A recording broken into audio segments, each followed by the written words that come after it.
Thanks. See the fan club got here? Pubs must have let out early tonight, did they? So yeah, I'm Gerry, I'm Irish, as Tommy said, but you probably could have guessed that yourself anyway, right? From me tan. I mean, Irish people are notoriously pasty, right? I mean, it's like we're perpetually hungover. And I don't think that's an accident. I think that's evolution. It's kind of given us this camouflage, so you can't really tell for sure when we're hungover and when we're not. You know? When we're born, when Irish people are born, they come out with a warning label on them that says, danger, do not put in direct sunlight or exposed to extreme temperatures. And here's why. The leading cause of death for Irish people on vacation is melting.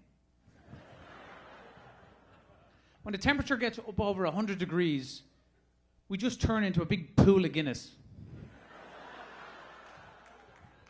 Yeah.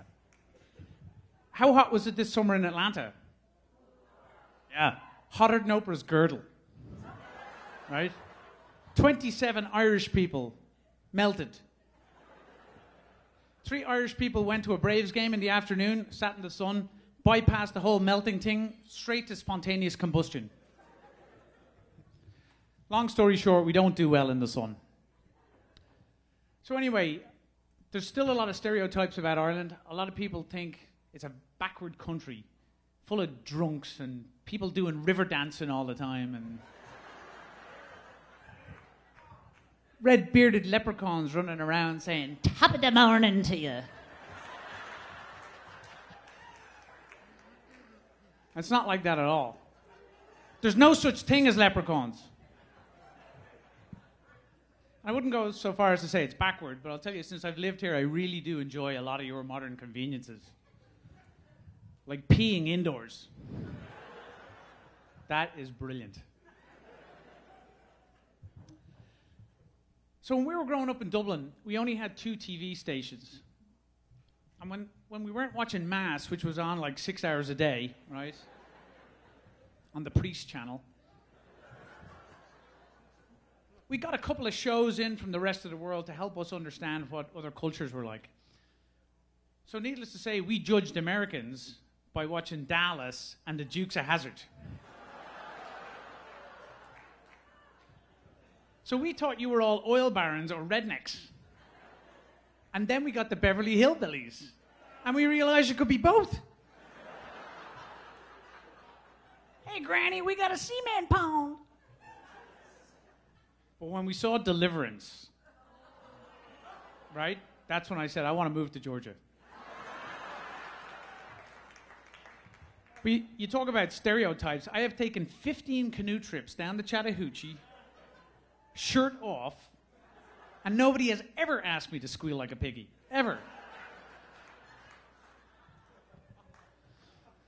So I did. I moved to the south, and I realized you guys talk funny. So to blend in, I realized I was going to have to learn your language. So I bought a course called Rosetta Stone.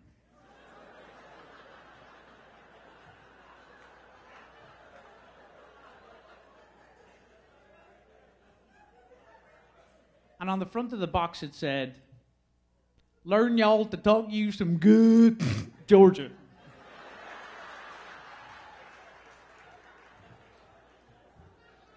So I've been practicing. I'll try a couple of phrases on you. This is one. I am preparing breakfast. I'm fixing to go to Waffle House.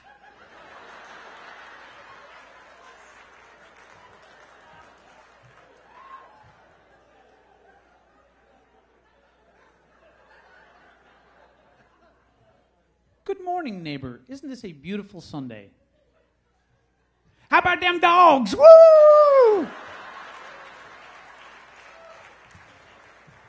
We're going to celebrate. We're going to Waffle House.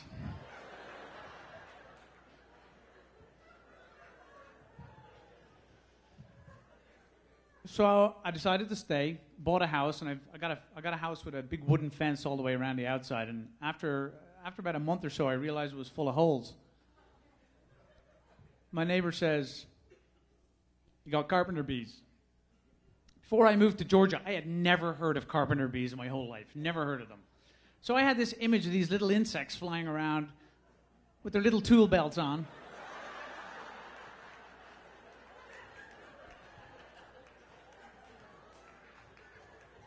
Their butt cracks sticking out of their jeans. Their little tiny saws and hammers. And I thought they built the built-in bookshelves in the hives. I thought that's kind of what they would do. But that's what they are. They're vandals. They ate my fence.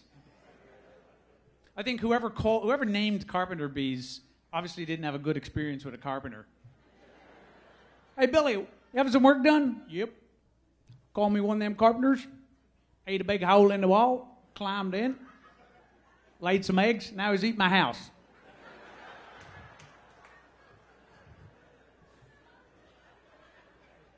That's a carpenter, all right. So I love this country. I love the way all the cultures mix, especially in work. Right? We have our Indian friends with their unique cooking odors.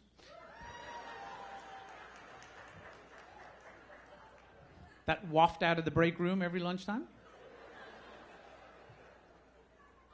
Seriously, what are they cooking in there? I mean, even the microwaves are going, oh God, what is that smell?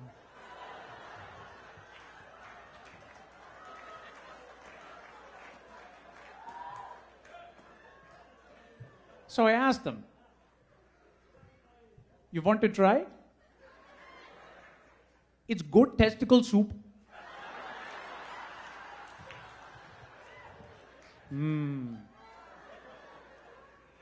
It's a family recipe. We call it goatee scroty.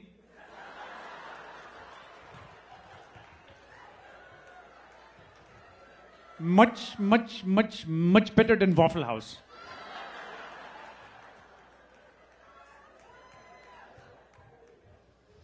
I love these guys that are great fun. I bring my PC to them and they go, Mr. Jerry, you broke your computer again. You're a very bad man. I go, yeah, will you fix it? Nope. Not until you tell me the magic password. I'm not doing it. You always do this to me. Come on, Mr. Jerry. Do the password.